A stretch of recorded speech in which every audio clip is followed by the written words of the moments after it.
move on to group chat where we kind of discuss the really big story for the week, something we want to really dig into. And I really want to talk about the Switch. Sure. Nintendo Switch. Yes. So Nintendo's new console, which Devindra was nice enough to bring into the studio with him. Yes. And I'm going to hold it here and not let Terrence touch it. Yeah. He let me play with it yesterday. After this podcast is over, I'm going to mug Devindra and take that from him.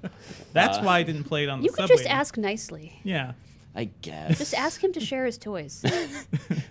But Devindra, you wrote our review. Mm-hmm. You've spent how many days now with this? Pretty much a week. I got it last Tuesday. Got a little later than other reviewers, but yeah, had a good amount of time with it. All right, so sort of broadly, big picture, what do you think? Is this something everybody should be rushing out to buy? Probably not. I know orders have sold out, pre-orders have sold out and everything. Right now, it's a very basic system. So the big idea, right, is that this is both a portable console and a home console, and it's coming after the failure of the Wii U, which was just a thing that Nintendo made, and we were like, what the hell is this? Like, I own a Wii U, and I like it, and there's some things I like about it, but that console was trying to sell this weird two-screen setup for games, and that never really clicked with developers. The only game that really took advantage of it was Mario Maker, and that's a nice little thing.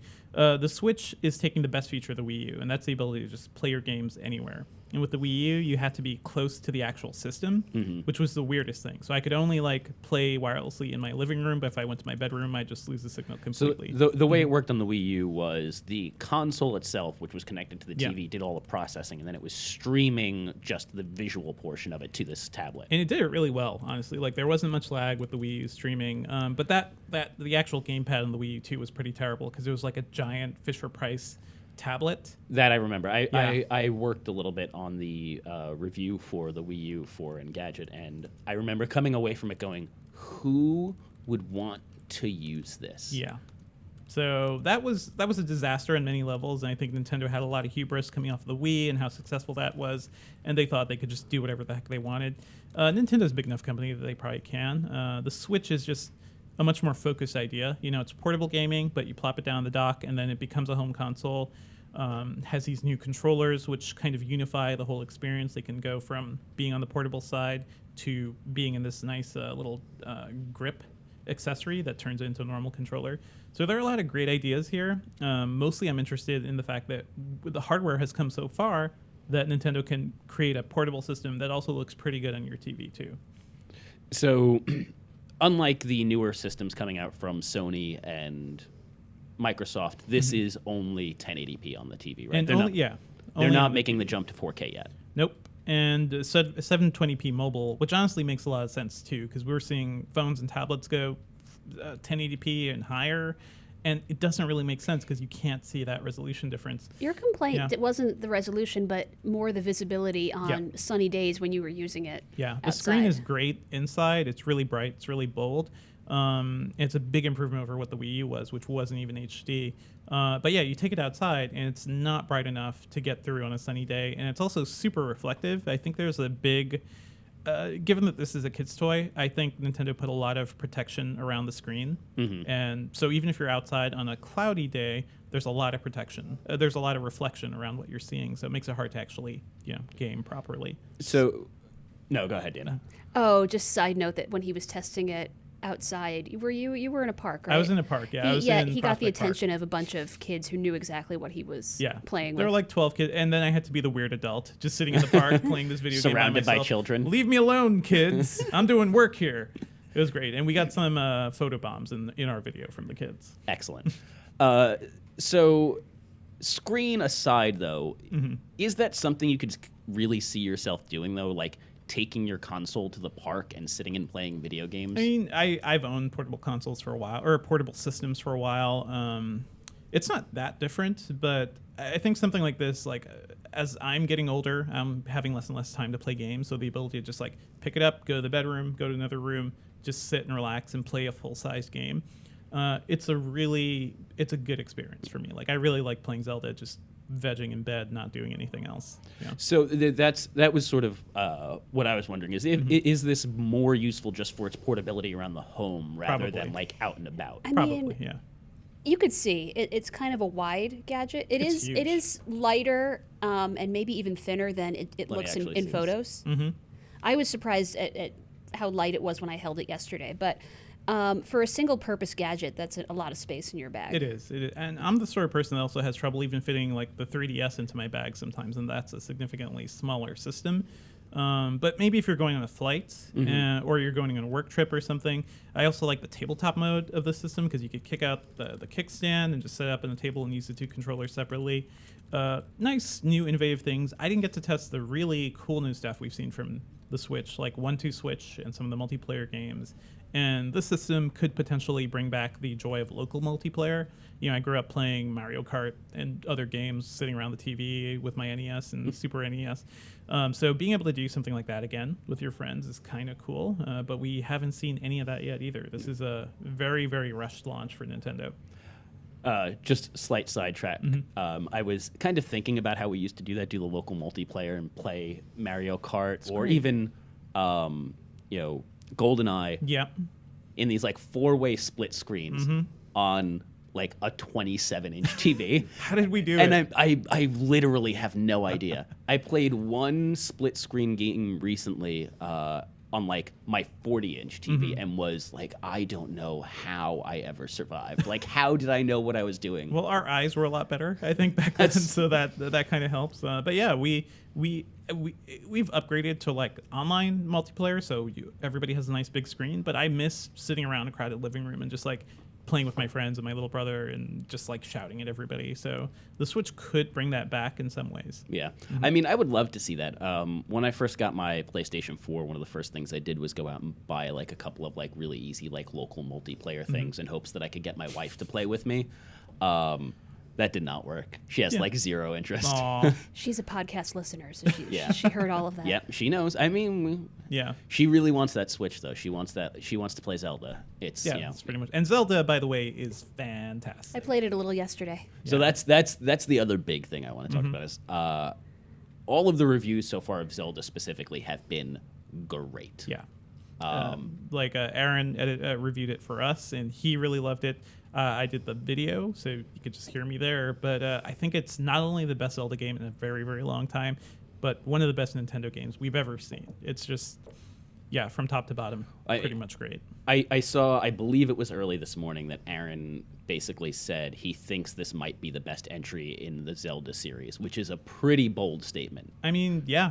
It's it gives you the freedom Zelda 1, if you remember playing that in the NES and just like having this game where you didn't really have any direction or rules. You were just kind of exploring a big world.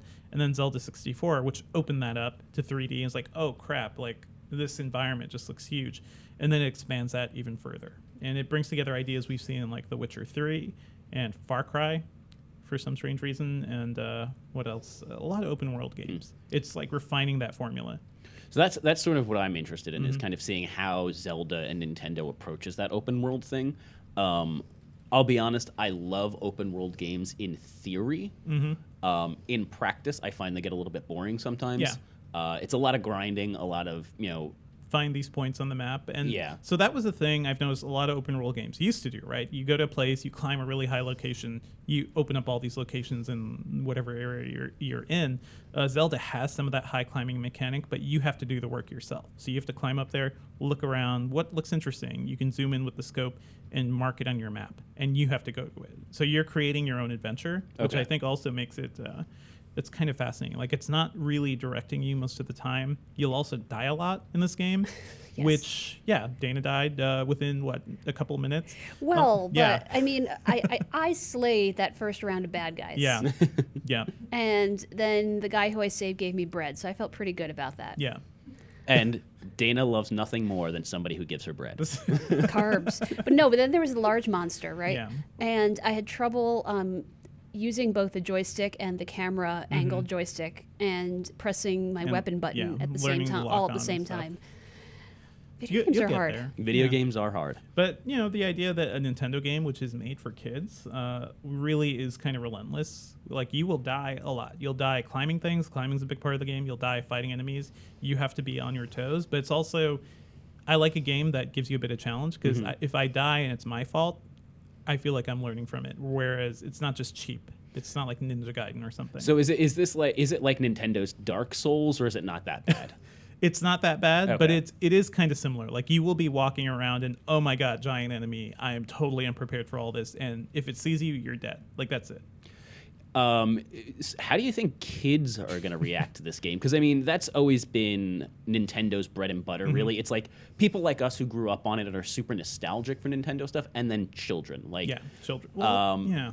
Is this game too difficult for them? Are they going to be kind of turned off by it? Or, and hear me out, is this prepping them for a life of disappointment? I mean, there's that. But also, think back to the early NES games, right? Super Mario 1, Mario 2, the first couple Zeldas. Those weren't easy games. And I think in Nintendo's quest to get more mass appeal from consumers, like the Wii felt like it dumbed down a lot of games for kids, for non-gamers. Not to be too elitist, but, early Nintendo trusted kids. Like, Zelda was hard, but I learned how to do it. I remember the distinct moment when I learned how to go down a pipe in Mario, and nobody showed me. It was just me, like, playing around and dying many, many times. So I think that sort of exploration and, just letting kids play, I'm a big believer in that. That's important. I mean, Nintendo's always been really good at kind of showing you the mechanics of how a game works without necessarily holding your hand. Yep. Which I do wish is something other developers would figure out. It depends on the game. Like, the last couple Zeldas have not been great, honestly. To be clear, I have not played a Zelda since Ocarina of Time, and I never beat that. Okay. I kind of stopped there. Yeah. My favorite entry in the franchise is A Link to the Past, and nobody's going to convince me different. I love A Link to the Past. That was like, I remember before that game came out, I had dreams of just playing that game. But Zelda 64 is really transformative for me. The last great one was probably Wind Waker, and they just re-released that for the Wii or for the Wii U. That game still looks amazing today, but that was a game where you were floating around. The world wasn't really vibrant and alive. Yeah. This world, there's so much going on. There's so many different areas. Really shows off the hardware well, too, like great weather effects. I just wish there were more interesting games for the Switch at launch. Like, it's not much right now. Yeah, so that was going to be the next question I had, which is, part of the reason I haven't played a Zelda game in so long is the only place you can get them is on a Nintendo console. And barring the fact that I have not owned a game console, period, in a very long time, there's just not that much else that's super compelling for an adult, really, on the Nintendo consoles. Do you think they're finally going to make some headway in that space? Well, I mean, the GameCube had a lot of stuff for adults. Like, that was the last time Nintendo tried to go head to head with Sony and Microsoft. Like, the GameCube was a powerful system, had some great third-party games, had some great dark titles too, like Eternal Darkness. It was a really adult system. And then the Wii happened. The Wii was cheap. It had underpowered hardware, so the margins were probably really good for Nintendo while everybody else was chasing HD.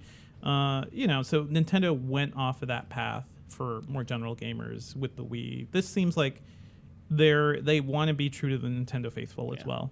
Do you think, though, that they kind of started going off of that path with the GameCube? I mean, I know there are some adult-focused titles, some things that they were darker and all of that. It looked like a lunchbox. Exactly. It's a purple cube. Their big titles were still like those controllers. A Mario. A plumber who jumps on mushrooms. Those controllers were pretty insane. Yeah. Like, they didn't look and feel good. And Pikmin was the other big game that I remember for GameCube, and that's an adorable little puzzle game that seems like it's geared towards children. Yeah, they were lost for a while too, right? Because what was right before the GameCube? The 64, right? 64, right? And they lost in an alternate universe, right? Sony was working with Nintendo to build a PlayStation, like a CD sort of extension or CD sort of system. That event, they kind of fell through. The PlayStation ended up becoming its own thing, and then Sony just became a big market leader in consoles. Yeah. So Nintendo was trying to make up for lost time. Yeah. Dana, are you going to get one? The Switch, you mean? Yeah. I can see on your face. No, first I want to see how the virtual console feature with the emulation works. Yep. It's not available yet, which is maybe lends that is a point to your point about this being a little half baked at launch. Is that a make or break feature for you? Because I know it is for me. Yeah, if I'm going to buy a Nintendo console, I want the option of playing the games from my childhood. Yeah. I mean, I was thinking about this morning. The only Zelda I ever really played was on my Game Boy. Those were I was missing it this morning. Yeah.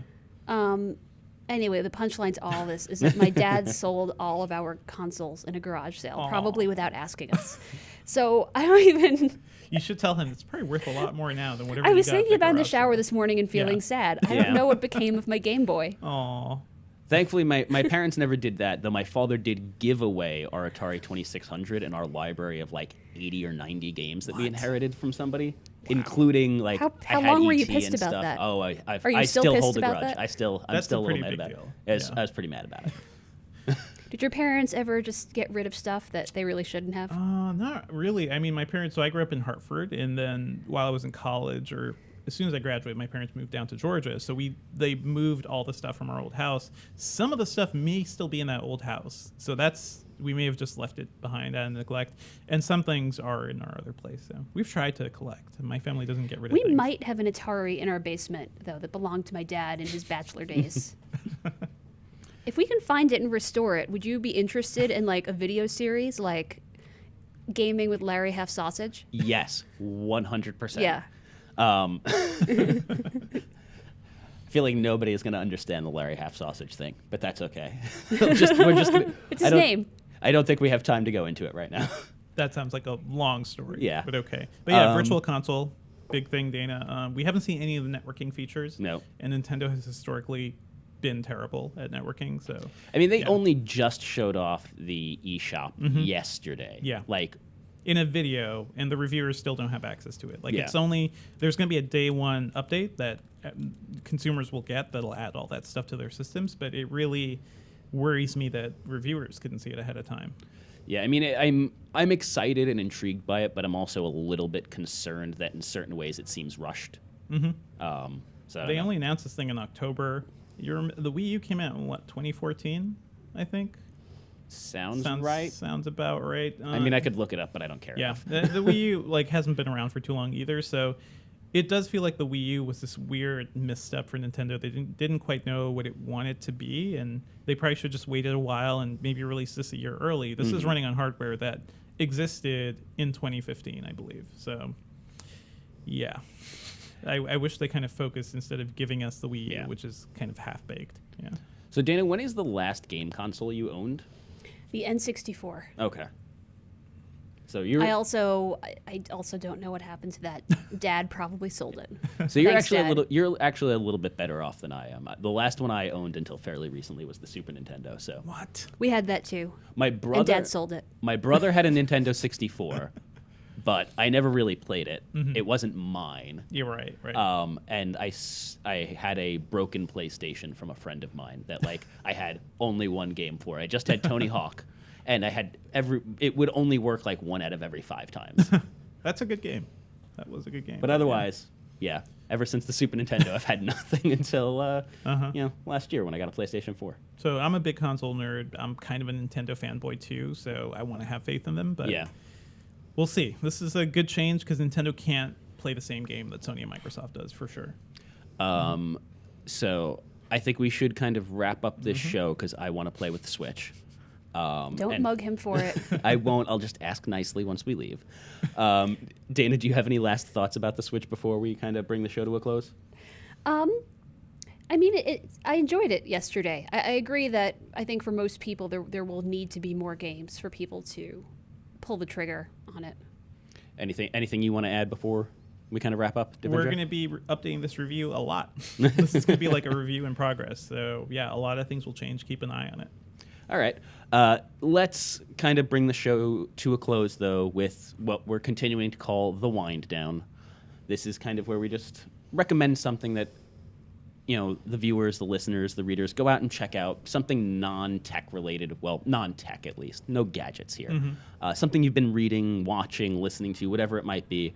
So, Devindra, what are you suggesting the readers go check out this week? I'm going to suggest The Good Fight, which is a show that nobody has heard of. I have and not. Very few people have access to, which shows the problem with streaming services right now. This is an original series on CBS All Access. It's a spinoff of The Good Wife, which is one of the best shows ever made. And it focuses on Christine Baranski's character from that series. It's just really well done. It's a Chicago law drama, but it's also kind of fascinating to me to see when you make a show for a streaming service, and we've seen Netflix and Amazon do this, but comparing how CBS makes a show for TV, there's swearing, there's a lot more swearing, there's a lot more diversity, which also makes me think, guys, can you just not have that many people of color in a CBS show? I guess not, because you know what the typical CBS audience is, not super diverse. So all those things are really interesting. I want to do a story at some point about if these streaming services have exclusive content and nobody sees it, does it really exist? Fair enough. Yeah. You do realize you have to get moving on that now, though, right? Because now you've given away the pitch. It's all going to happen. Dana, what do you want to recommend the people check out this week? So I've long since read this, but actually the last book I ordered on Amazon over the weekend that just arrived was a copy of David Carr's memoir, Night of the Gun. Nice, yeah. I originally read it as a Kindle book, so I can't really lend it to other people. But so I bought it in paperback, partly for myself, but partly just because there were a few people who I specifically wanted to lend that book to.